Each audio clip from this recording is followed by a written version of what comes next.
Buenos días tengan mis queridos hermanos. Vamos a la epístola de Santiago. Estaremos en el versículo 1, hermanos míos.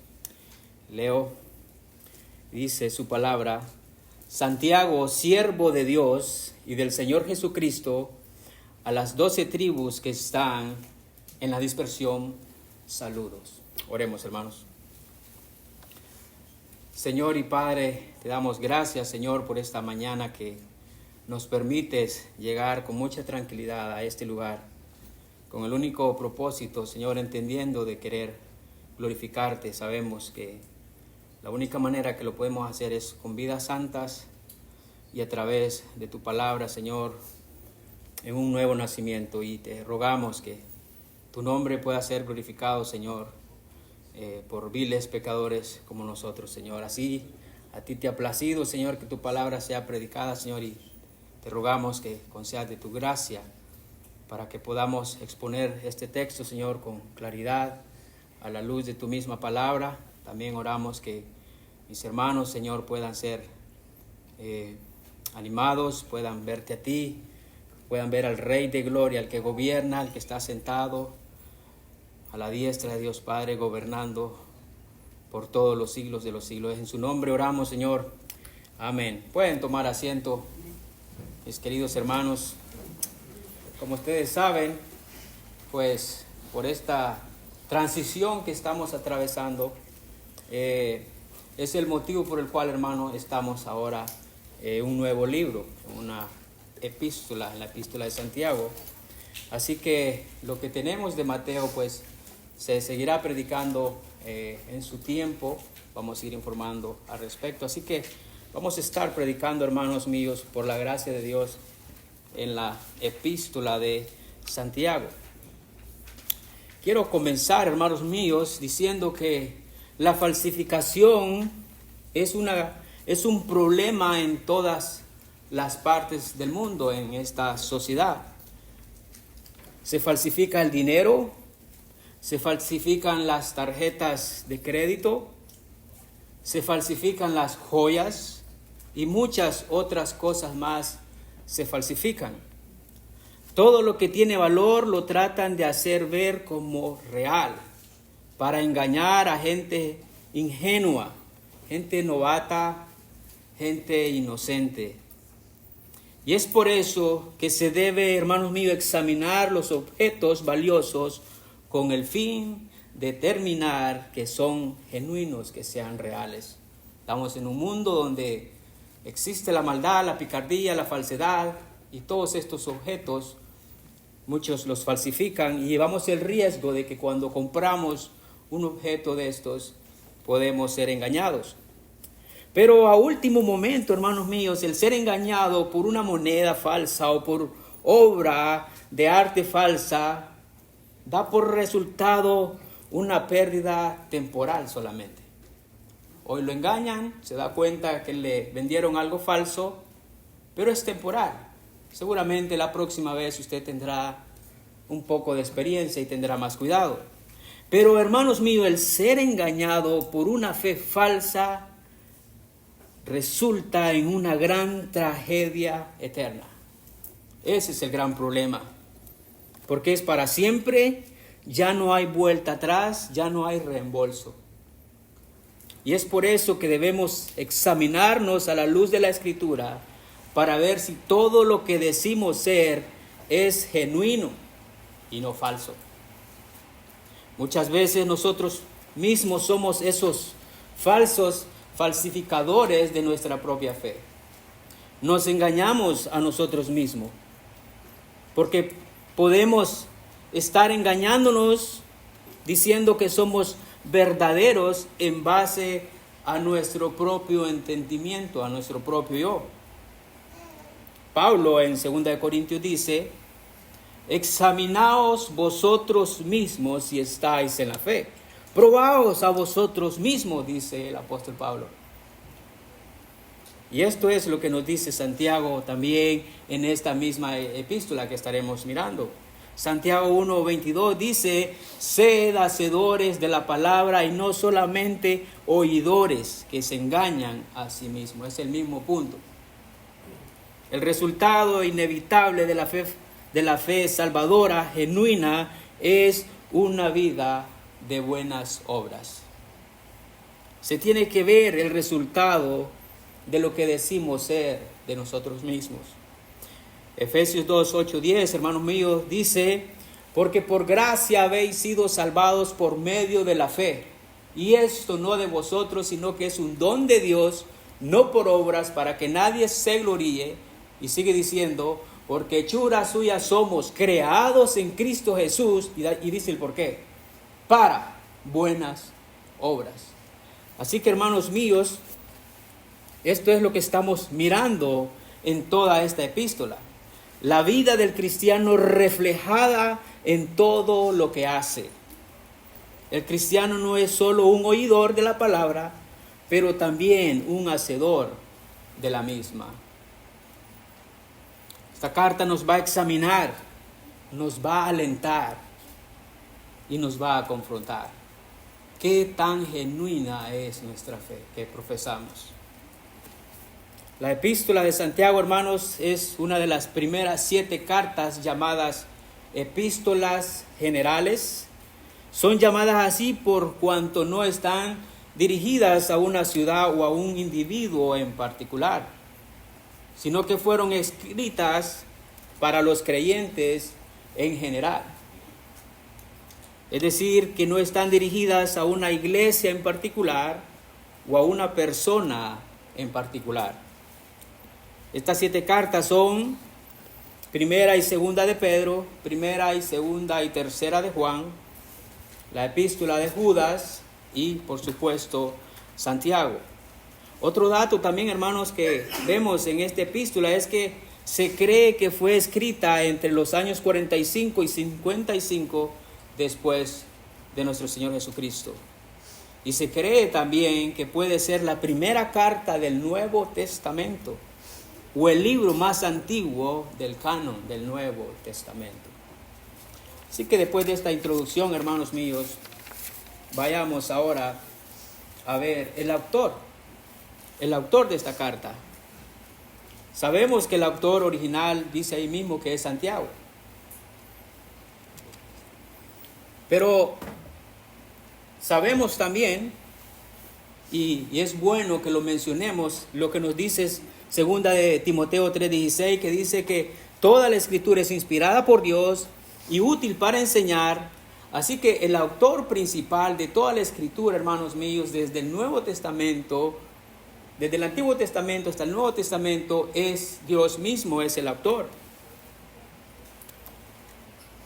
Son 66 libros de los que nosotros creemos que son inspirados. Pero también sabemos que Dios utilizó a hombres, inspiró a hombres, pecadores, por el poder del Espíritu Santo para escribirla. Así que nosotros sí tenemos la tarea para investigar quién fue el que la escribió. Vemos en el versículo 1 de esta epístola que se identifica a sí mismo como Santiago. Este nombre, Santiago, es la variante al español de Jacobo. En latín, Jacobo se le denominaba Santos Jacobus o San Jacobo.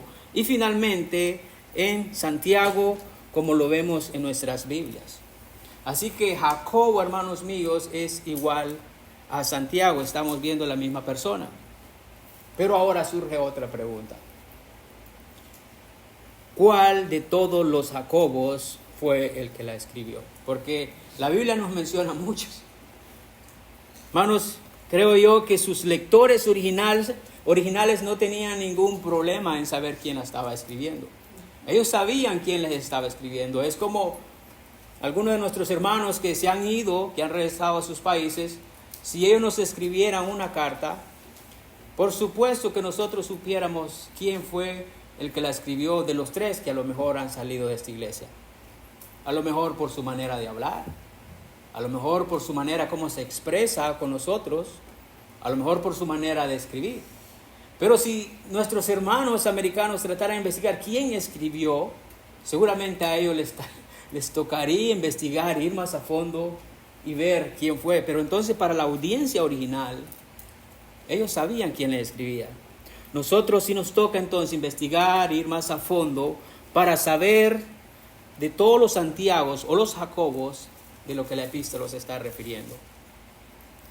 Así que vemos en la primera lista está Santiago, el hermano de Juan, hijo de Zebedeo, Mateo 10:2. Tenemos a Santiago, el hijo de Alfeo, Mateo 10:3. Está Santiago, el padre del apóstol Judas, Lucas 6:16, no el Iscariote. Tenemos a Santiago, el joven, Marcos 15:40. Vemos también a Santiago, el hermano de Judas, en Judas 1. Y vemos otra referencia con este mismo nombre en Mateo 13:55, Jacobo, el hermano de Jesucristo.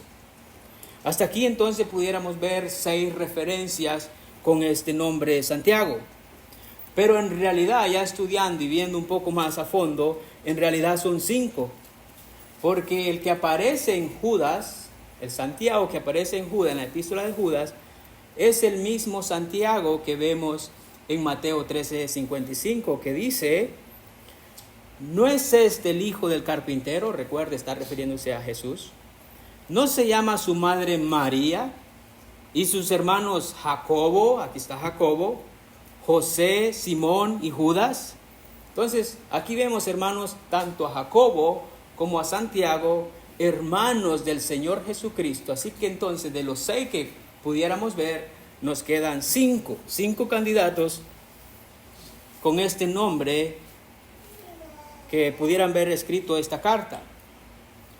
Vamos al primer candidato que tenemos, que dice, que es en Hechos 12:1-2, el hermano de Juan. Santiago, el hermano de Juan, hijo de Zebedeo, lo vemos en Hechos 2:1-2. Dice ahí, en Hechos 12:1-2, porque aquel tiempo el rey Herodes echó mano a algunos que pertenecían a la iglesia para matarlos. Y dice el versículo 2, e hizo matar a espada a Jacobo, el hermano de Juan. Así que entonces Santiago, este Jacobo, el hermano de Juan, fue asesinado a espada por este rey Herodes. Así que él no pudo haber sido el que la escribió. Tenemos al primero que fue asesinado, así que él no pudo haber sido el que la escribió. Tenemos también a Santiago, el hijo de Alfeo. El Nuevo Testamento, en realidad, hermanos míos, guarda silencio acerca de la vida de esta persona. A él solo se le conoce a partir de la lista de los apóstoles que encontramos en los evangelios de Hechos y Mateo. También se piensa que si este apóstol hubiese escrito la carta, hermanos míos, pues la iglesia primitiva hubiera tenido registro de él porque era un apóstol elegido por el Señor. Así que no creemos que fue él también, porque no registra más. Tercero, tenemos a Santiago el joven, el menor. Lo que se sabe de él es por cómo es identificado en Marcos 15:40, que dice: habían también unas mujeres mirando de lejos, entre las que estaban María Magdalena, María la madre de Jacobo el menor, y de José y de Salomé. Vemos ahí a Jacobo el menor, posiblemente el menor, una referencia por su edad o por su estatura. Así que es todo lo que tenemos de él. También no se piensa que él escribió. Vemos al cuarto, Santiago, el padre de Judas, no el Iscariote. Leemos de él en Hechos 1:13 y Lucas 6:16. Nada más se sabe de él también, a excepción de que él era el padre de este hombre. Por último, entonces, nos queda Santiago, el hermano del Señor Jesucristo y de Judas. Alguien también pudiera estar preguntando o pensando, hermanos míos, pero si Jesús no tuvo hermanos. Porque como ustedes saben que hay personas que están en contra de esto, creen ellos en la virginidad perpetua de María. Hay personas que no creen que Jesús tuvo más hermanos. Y ellos creen que María no tuvo ningún otro hijo después de Jesús.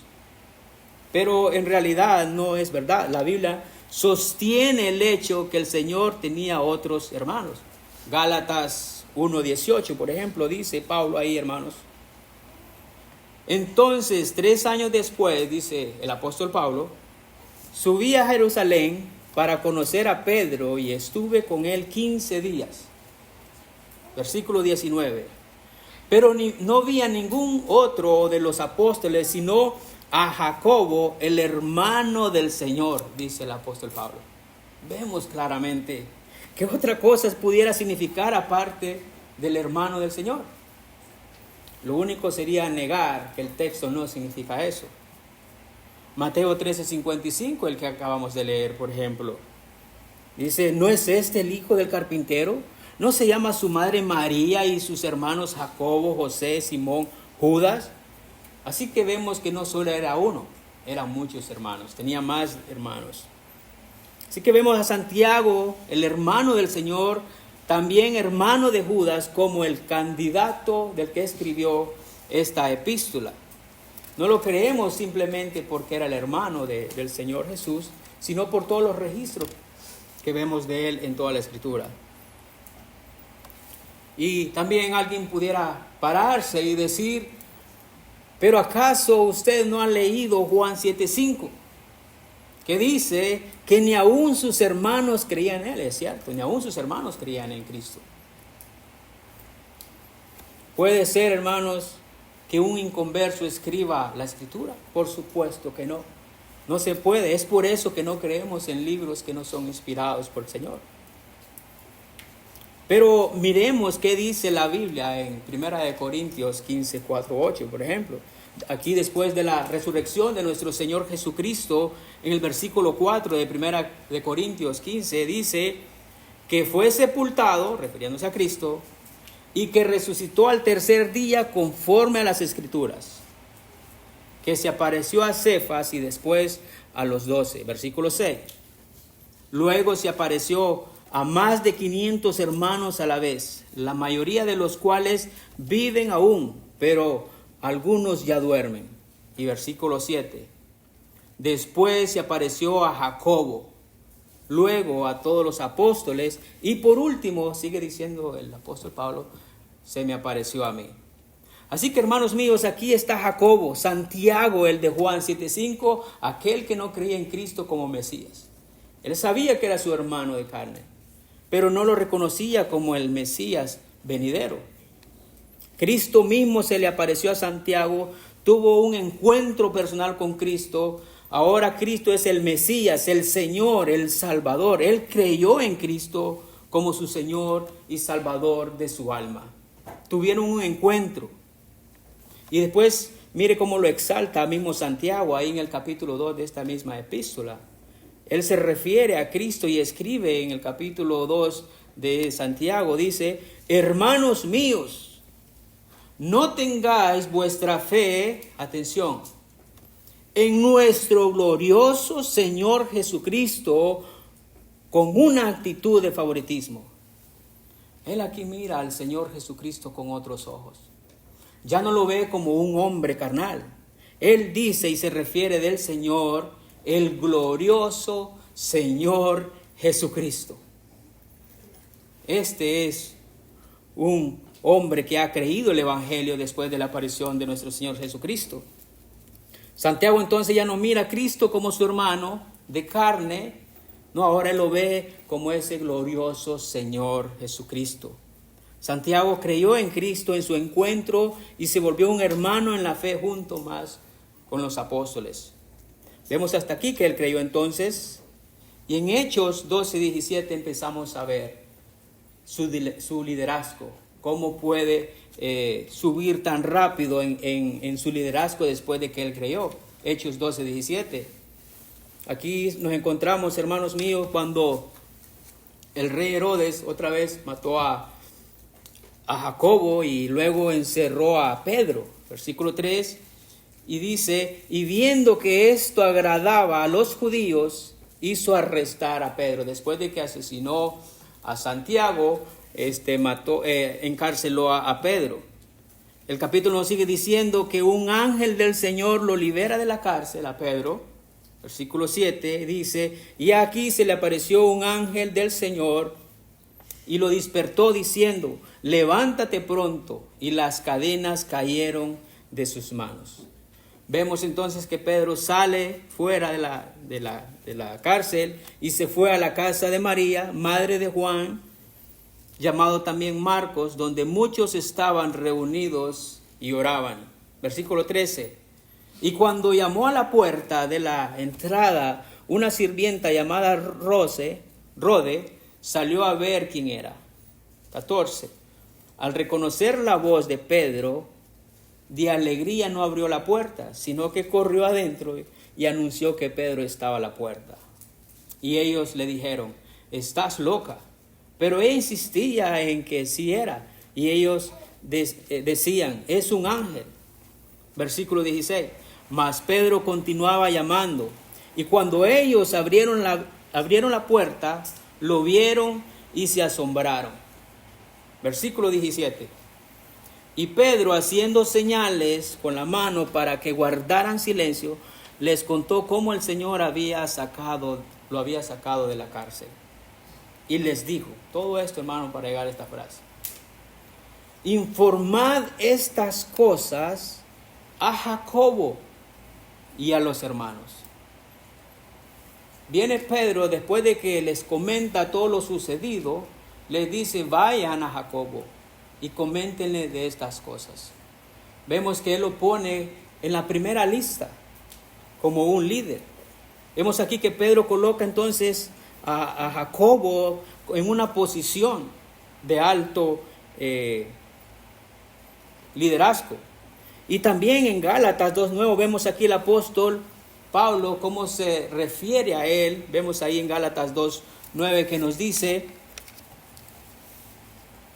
y al reconocer la gracia que se me había dado, dice ahí, Jacobo y Pedro y Juan, que eran considerados columnas, nos dieron a mí y a Bernabé la diestra de compañerismo para que nosotros fuéramos a los gentiles y ellos a los de la circuncisión. Ahí está Jacobo otra vez, considerado por el apóstol Pablo como una pieza clave. Él dice columnas, él, Pedro y Juan. Y por último lo vemos dirigiendo en el concilio que se nos describe en Hechos 15:13. Así que la Biblia registra mucho de Jacobo, el hermano del Señor. Pudimos ver en los otros que no había mucho registro de ellos. Pero de este Santiago, el hermano del Señor Jesucristo, vemos, hermanos, cómo después de su conversión, el Señor le dio la gracia y tuvo un gran liderazgo. Se convirtió en ese pilar, en esa columna de la iglesia en Jerusalén. Así que ya quedó claro ese punto de Santiago. Se dice que él mantuvo esta posición hasta su muerte. Se cree que murió alrededor de 62 después de Cristo. Murió por devoción a la justicia. Se registra también que fue martirizado. La tradición cuenta de Jacobo que fue arrojado del pináculo del templo y que todavía quedó vivo y luego fue golpeado con un garrote hasta la muerte. Así terminó Santiago. También se dice de él por un historiador de la iglesia primitiva, Egesipo, dice que él lo identificó como Jacobo el justo, porque testificaba de su extraordinaria piedad, su celo por la obediencia a la ley de Dios y por su devoción singular a la oración. Era un hombre que amaba la palabra de Dios, tenía un celo por la palabra de Dios y también era un hombre de oración. Dicen que sus rodillas se llenaron tanto de callos por causa de la oración, tanto así que se parecían a las rodillas de los camellos. Dice que Santiago pasaba horas, hermanos míos, orando por el pecado del pueblo. Sí, hermanos, nuestra vida habla de quiénes fuimos. Una persona puede estar llena de palabra, pero si no tiene oración, hermanos míos, no estamos haciendo nada. ¿Acaso puede un hombre pasar tiempo solo comiendo sin tener nada de líquido? Por supuesto que no se puede. No puede haber palabra sin oración. Y algo que me impresiona es de lo que se registra de él, es que dicen de que él pasaba mucho tiempo orando por el pecado del pueblo.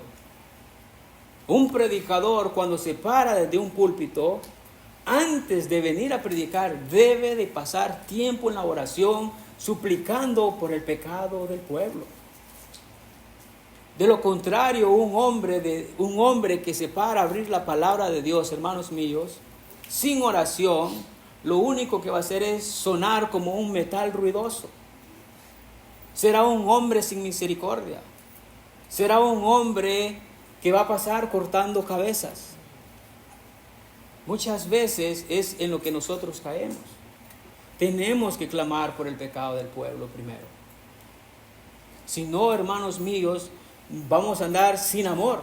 Ya la palabra de Dios por sí sola es espada de doble filo, que corta. Dejémosla que corte. No metamos mano. Lo único que el Señor nos pide es predicar la palabra de Dios y pasar tiempo en oración, y dejemos que la palabra de Dios haga su trabajo. De lo contrario, vamos a ser personas carnales con mucho entendimiento, pero siendo groseros, ni discerniendo el tiempo para cuando tenemos que exhortar a alguien.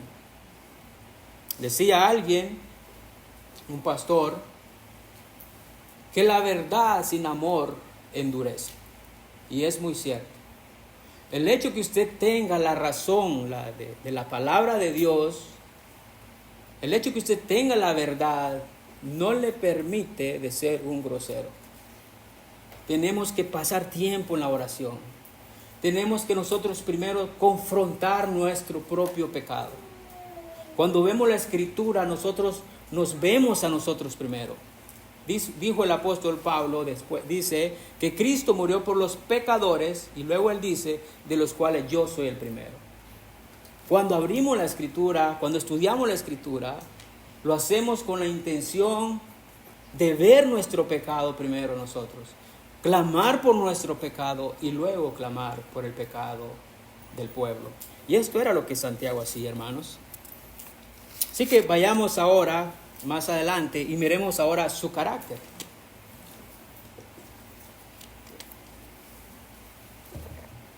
Dice, siervo de Dios y del Señor Jesucristo. Aquí vemos el carácter de un verdadero siervo humilde de Dios. Lo que sobresale en este primer versículo es su humildad. Él no se describe a sí mismo como Santiago, hijo de María y hermano del Señor Jesucristo. Él no hace esto, hermanos. Tampoco dice Santiago, líder y pastor principal de la iglesia de Jerusalén. Digo, él pudo haberlo hecho. No había nada malo en ello. Pero él no lo hace, hermano. Él mismo se dice a sí mismo, Santiago, siervo de Dios. Palabra que en su original, usted ya lo conoce, es doulos, que vendría siendo igual a esclavo. Él se identifica como un esclavo de Dios y del Señor Jesucristo. Un esclavo entonces es uno que es comprado y poseído por un amo o un señor. Un esclavo es una persona privada de toda libertad personal y totalmente bajo del dominio de su amo. Santiago entendía bien esto. Esto es un siervo, es alguien que no se manda solo, no hace lo que quiere, alguien que reconoce y sabe que debe y quiere estar bajo el dominio total de su amo. Cuando venimos a Cristo es lo que somos, es así como nos vemos. Santiago no está poniéndose nombres aquí solo para llamar la atención, como muchos lo pueden ser hoy en día, para ser reconocidos. El pastor tal o el fulano de tal. Cuando vemos su vida, hermanos míos, registrada en las páginas de la Biblia, después de su conversión decimos, sí, es verdad, es un siervo del Señor. Así que, hermano, no podemos llamarnos cristianos solo por nombre, pero nuestra vida debe de afirmar lo que decimos. Si decimos que somos cristianos, nuestra vida debe respaldar lo que decimos ser. De lo contrario, puede ser que no hemos nacido. Muy fácil se dice soy un cristiano, sin pensar lo que estamos diciendo. Muy fácil nos llamamos siervo de Dios, sin saber lo que esto significa. Así que debemos tener claro de lo que estamos hablando. Santiago no se pone un nombre aquí solo para que lo vean, un hombre humilde ahí. No, él realmente era un siervo de Dios por lo que vemos de su vida en la palabra de Dios. Un fiel cristiano no se debe avergonzar también de ser presentado delante del mundo por su nueva naturaleza. Cuando alguien se bautiza, es lo que hace. Por eso es que hay que bautizarse. Porque proclamamos nuestra fe al mundo entero diciendo, soy un cristiano. No nos avergonzamos. Y es lo que Santiago, sabiendo el significado de la palabra, no le importa que los demás sepan que él es un cristiano. El ser un doulos, esclavo, un siervo de Dios, se consideraba un gran honor en el Antiguo Testamento para los judíos, en la cultura judía. A la luz del Antiguo Testamento vemos, hermanos, a Abraham, por ejemplo, Génesis 26, 24, identificado por un siervo. Vemos a Isaac, Génesis 24, 14 también, a Jacobo, Ezequiel 28, 25, Job 1, 8, Moisés, Éxodo 14, 31, Josué 24, 29, Caleb, Números 14, 24, David, segunda de Samuel 3, 18, Isaías 23, Daniel 6, 20. Todos ellos se describen como siervo. Así que era un honor llevar la palabra. La Biblia registra de estos hombres como siervos y queda en el Nuevo Testamento. Tenemos a Epafras, Colosenses 4:12, a Timoteo, Filipenses 1:1, ¿qué se dice de Pablo? Romanos 1:1, Pedro, segunda de Pedro 1:1, Judas, que escribió la epístola, Judas, y Juan en Apocalipsis. Y que del mismo Señor Jesucristo, que bajó del cielo como un siervo, dándonos primeramente Él el ejemplo, que Él no vino a ser servido, sino a servir. Él es el siervo fiel. Y todos aquellos que creen en Él deben de vivir como su amo. Vemos que todos ellos llevan este título de doulos, y Santiago, hermanos míos, se incluye en la lista entre ellos. El tomar este título, sabía muy bien que estaba junto a aquellos que no eran honorables por lo que eran, sino por aquel a quien servían, al Dios vivo y verdadero. Así que un siervo de Dios es humilde, reconoce quién es su amo y se dedica a vivir, a servir a este amo, y por su estilo de vida afirma y testifica de sí mismo que es un siervo del Señor. Nuestra vida habla a quién realmente servimos. Ahora, hermanos míos, quisiera también tomarme el tiempo para ver bien claro cuándo es que una persona viene a ser un siervo. ¿O qué hace a un hombre ser un siervo? ¿De dónde sale esta nueva identidad para siervo? Porque sabemos que venir a la iglesia no nos hace un siervo. Leer la palabra de Dios no nos hace un siervo. Por supuesto hay que hacerlo, por supuesto hay que venir. No dejando congregar como algunos tienen por costumbre. Hay que venir a la iglesia, hay que leer la palabra de Dios. Pero tenemos que tener bien claro que esto no nos hace un siervo. Recordemos que por naturaleza somos siervos o esclavos de alguien. O es un esclavo del diablo o es un esclavo del Señor Jesucristo. Ya somos siervos por naturaleza. Solo hay dos amos, dos caminos, dos puertas. Pero, ¿cómo es que venimos a ser entonces un siervo del Señor? Ya que si no has creído en Cristo, eres un siervo del diablo. Dijo nuestro Señor Jesucristo en sus propias palabras, a Nicodemo le dijo, te es necesario nacer de nuevo. Te es necesario nacer de nuevo, hermano. Es lo que le dijo nuestro Señor Jesucristo en Juan 3:3. Santiago era uno de los que no creía en Cristo como el Mesías. Juan 7:5, ya lo miramos. Él sabía que Cristo existía.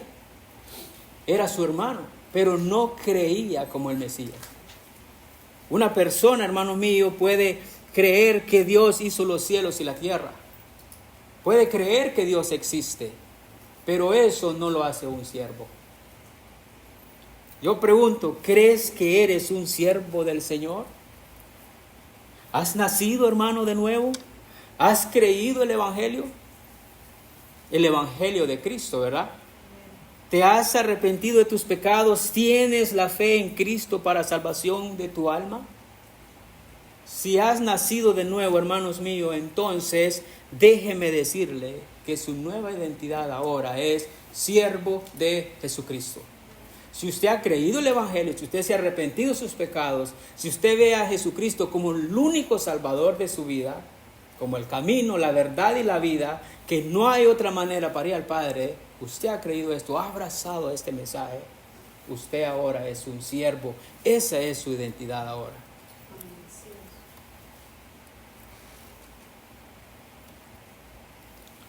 Hay una historia que me llamó mucho la atención en la preparación de este pasaje, hermanos míos. Una historia en los días de la esclavitud aquí en los Estados Unidos. Se dice que en ese tiempo hacían subastas de esclavos. Ellos eran traídos y presentados en una plataforma. Y ahí llegaba la gente y hacía su oferta para comprarlos. Y dice que había ahí un joven de color que estaba parado en aquella plataforma para ser vendido. Y entre los compradores había un inglés que ofrecía más dinero que el resto de los compradores. Hasta que finalmente se cerró el trato. Entonces el esclavo, dándose cuenta que su comprador era inglés, le dijo, ¿por qué me has comprado? ¿Por qué me compró? ¿No sabe usted que la esclavitud ya fue abolida en Inglaterra? Cuando el inglés le contestó, le dijo, hombre, yo lo compré para dejarlo libre. Y el joven esclavo estaba muy conmovido y le respondió, Señor, yo quiero ser su esclavo por el resto de mi vida. ¿Está entendiendo la ilustración? Cuando realmente nos damos cuenta, hermanos míos, que nos compraron por el precio de sangre, Cristo muriendo en nuestro lugar, y ahora nos damos cuenta, lo único que queremos es, quiero ser un esclavo para ti por el resto de mi vida. Ese es el deseo que hay en el corazón del cristiano. Quiero ser un siervo tuyo, lo que tú digas, eso quiero hacer. Señor, por favor, perdóname porque todo este tiempo atrás no he sido un siervo tuyo. He vivido mi vida en rebeldía contra ti. He tomado mis propias decisiones en todo lo que he hecho. No he sido un esclavo tuyo, Señor. Cuando venimos a la Escritura, nuestras vendas de los ojos son caídas y ahora podemos ver con claridad qué dice nuestro amo de nosotros. Y lo único que deseamos es querer vivir para nuestro Señor Jesucristo. Así que Santiago reconoce quién era él en verdad, hermanos. Un verdadero fiel, como Santiago testifica también de la deidad del Hijo de Dios. Él dice, siervo de Dios y del Señor Jesucristo. Vemos que sigue diciendo ahí la palabra. Vemos un siervo que ve al Padre y al Hijo como iguales. Santiago reconoce el señorío de Cristo. Él reconoce que Jesús es el Señor, Jesús es Dios, Jesús es el Mesías, Jesús, el Cristo de Dios. El título que le da Santiago a Jesucristo es Señor. La palabra aquí es Kurios, donde se usa como traducción, hermanos míos, de Elohim y Yahweh. Son los nombres de Dios. Santiago comienza su epístola entonces reconociendo la divinidad del Señor Jesús. Aquellos, hermanos míos, que se dicen siervos del Señor, pero que niegan la deidad de nuestro Señor Jesucristo, no son siervos de Dios. Son emisarios del diablo. No se pueden llamar siervos de Dios. Ellos no pueden honrar al Padre porque no honran al Hijo. Juan 5:23 dice, el que no honra al Hijo, no honra al Padre. Y Juan 15:23 también dice, el que me odia a mí, odia también al Padre. Y Juan 2:23 dice, todo aquel que niega al Hijo tampoco tiene al Padre. Hermanos, el punto es claro. Tú no puedes decir de lo que tú piensas de Cristo. Si eres un siervo fiel, vas a aceptar lo que su palabra dice al respecto de Él. Hay muchos que solo porque no entienden la divinidad de nuestro trino Dios, lo niegan. Eso no es ser un siervo fiel. Un siervo fiel cree lo que su amo le dice. Así que no son siervos del Señor. Santiago, hermanos míos, es un siervo humilde. Lo deja ver en el primer frase de como siervo del Señor, nombrándose a sí mismo. Es un siervo obediente, un siervo de Dios y del Señor Jesucristo, un siervo que reconoce a Jesús como su Señor y Salvador de su vida. Pasemos ahora a ver su ministerio. Ya vimos el autor, vimos su carácter, ahora miremos su ministerio. Continúa ahí la segunda parte del versículo. Dice, a las 12 tribus que están en la dispersión, saludos, dice Santiago. Vemos que sus destinatarios son judíos, hermanos míos. Vemos también, se cree que su ministerio eran los judíos, por lo que vemos en Gálatas 2:9. El apóstol Pablo, después de reconocerlos como aquellas columnas, se recuerdan a Jacobo, a Pedro y a Juan, continúa diciendo este versículo. El versículo 9 dice, nos dieron a mí y a Bernabé la diestra de compañerismo para que nosotros fuéramos a los gentiles. Ahí vemos el ministerio de Pablo dirigido a los gentiles y ellos, refiriéndose aquí a Jacobo, Pedro y Juan, a los de la circuncisión. Por un lado entonces vemos el ministerio de Pablo dirigido a los gentiles y el ministerio de Santiago dirigiéndose más a los judíos. Ellos eran los destinatarios a los que él escribe. Con respecto, hermanos míos, ahí a la frase 12 tribus, este era un título por lo general empleado en el Nuevo Testamento para referirse a la nación de Israel. Mateo 19:28, Hechos 26:7 y Apocalipsis 21:12. Recordemos que las 12 tribus se dividieron recordemos que las 12 tribus se dividieron en dos naciones, Israel, el reino del norte, y Judá, el reino del sur.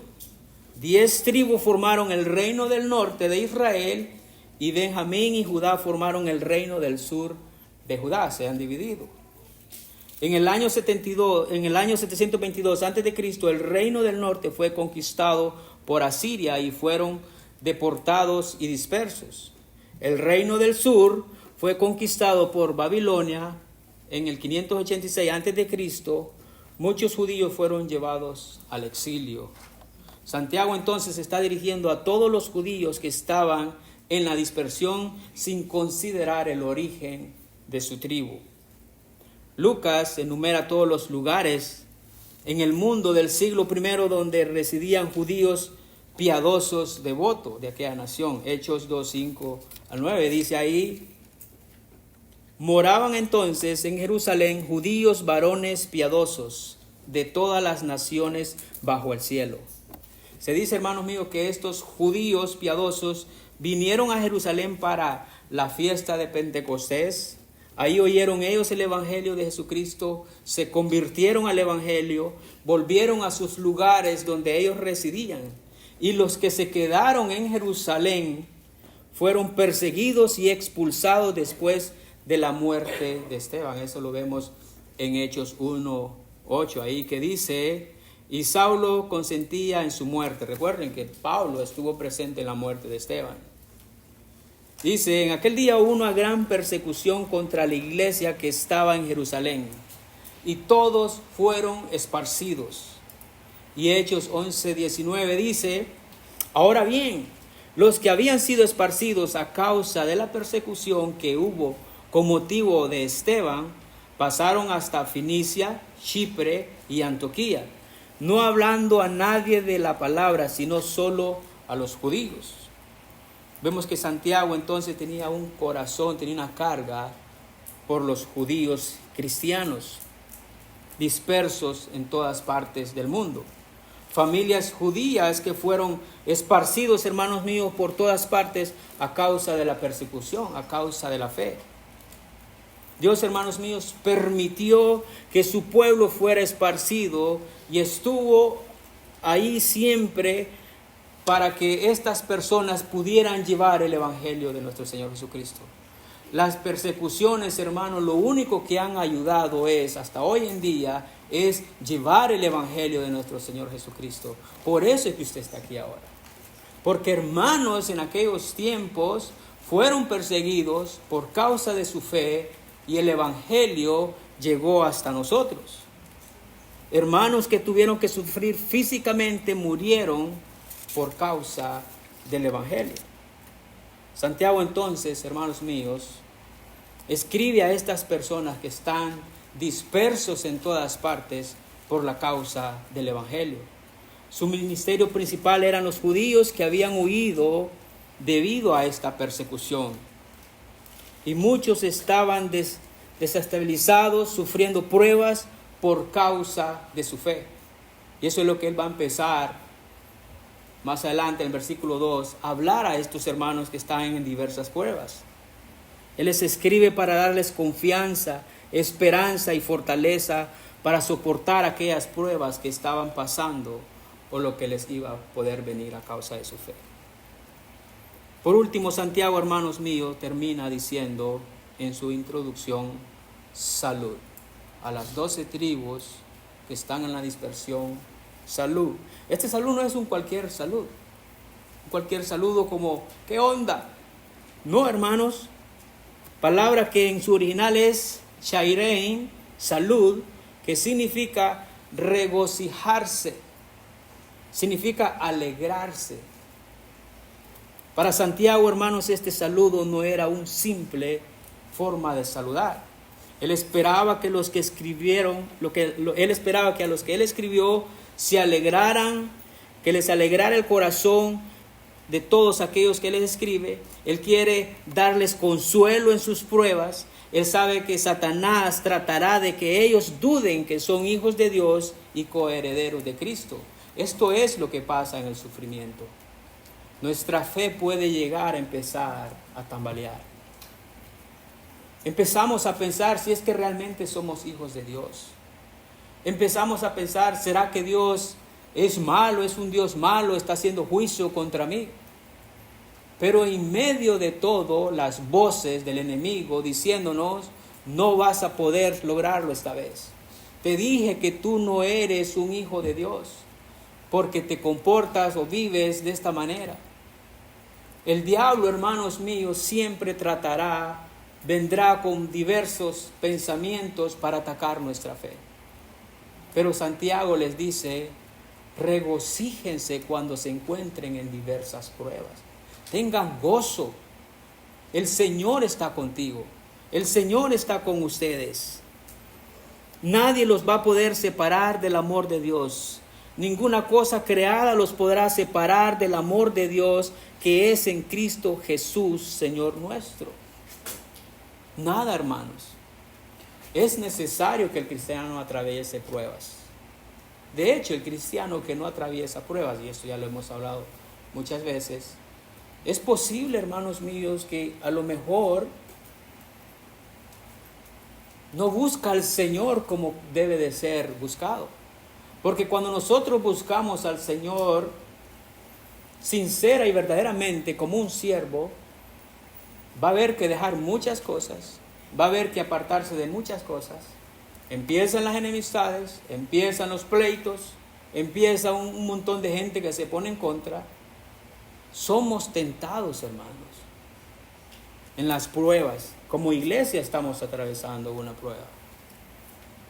Santiago nos va a decir, todo este tiempo han estado escuchando la palabra. Todo este tiempo sana doctrina. Es tiempo que la empiecen a vivir. Es tiempo que empiecen a ser servidores de Cristo. Es tiempo que su identidad la empiecen a ver como ese siervo, ese esclavo del Señor Jesucristo. Queremos ser hacedores de la palabra, hermanos, no solo oidores. Y esto es lo que nos muestra un siervo del Señor, como Santiago. Muy bien, hermanos, termino aquí. Yo espero que aquellos que no han creído en Dios, que no han puesto su fe en Jesucristo, que no quieren aceptar esta identidad como esclavo, que hoy sea el día. Ser un esclavo del Señor Jesucristo es un privilegio. Pon la fe en Cristo y serás salvo. Y tu nueva identidad será un siervo, un esclavo del Señor Jesucristo. Oremos. Señor y Padre, te damos gracias, Señor, por este tiempo. Gracias por tu palabra, Señor. Oramos que nos ayudes a ser esos siervos tuyos. Que nos neguemos a nosotros mismos como cantábamos, Señor. Ayúdanos a vivir para tu gloria. Ayúdanos a hacer tu voluntad, amar a hacer tu voluntad, Señor, por favor. Te suplicamos que regresemos a nuestros hogares y que nos demos cuenta, que miremos a nuestro alrededor, qué cosas se tienen que quitar, qué cosas tienen que ser ya cortadas, porque tu palabra nos ha hablado, Señor, que un siervo obedece a su amo. Padre mío, ruego que esta iglesia crezca en conocimiento y en obediencia. Ayúdanos, danos la gracia para vivir de acuerdo a tu voluntad y que te podamos honrar con nuestras vidas en todo lo que hacemos. En Cristo Jesús te lo rogamos, Señor. Amén.